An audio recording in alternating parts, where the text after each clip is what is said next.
My first time climbing was terrifying. I think a lot of people have that experience, and for some of us that conquering of fears becomes so addictive that all of a sudden it takes over your life. My name is Jess Simmons. I'm 27 years old and I'm the yoga and fitness manager at the Minneapolis Bouldering Project.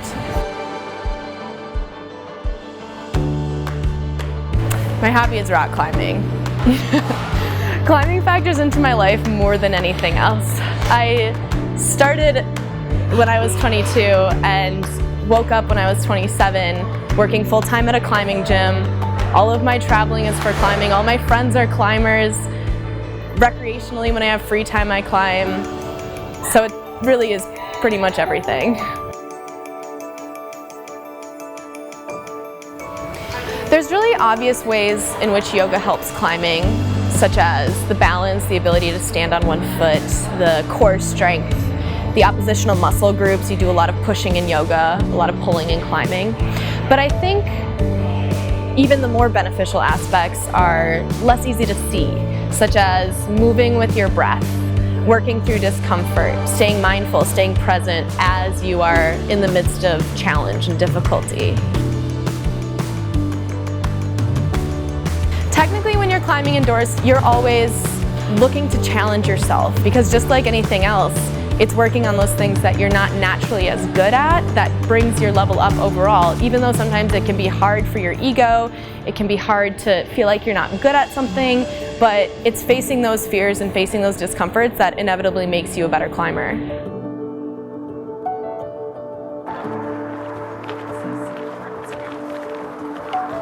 I climb outside as much as I possibly can. When I'm here in Minnesota, I try and get outside at least once a week. I'll go to Red Wing if I want to do sport climbing.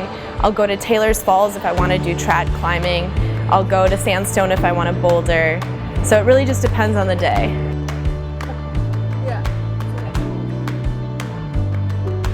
The climbing scene in Minnesota is really special. The fact that it's so small is actually really nice because there's a lot of social accountability built in, there's a lot of environmental responsibility built in. So we're going to be doing crag cleanups. The Minnesota Climbers Association is fantastic at putting together groups of people to go out and pick up trash. So even though it's a small community, it's really mighty. When I complete a new route outdoors, it completely depends how I feel. If it's something that's within my comfort zone, within my wheelhouse, it didn't take too much work, I feel pretty normal. But if it's something that I had to overcome adversity or step outside of my comfort zone, maybe it's something I don't typically think of as my style, then I feel extremely accomplished, because it's not actually ever about clipping the chains on a route, getting to the top of a route. It's about what you learn in the process.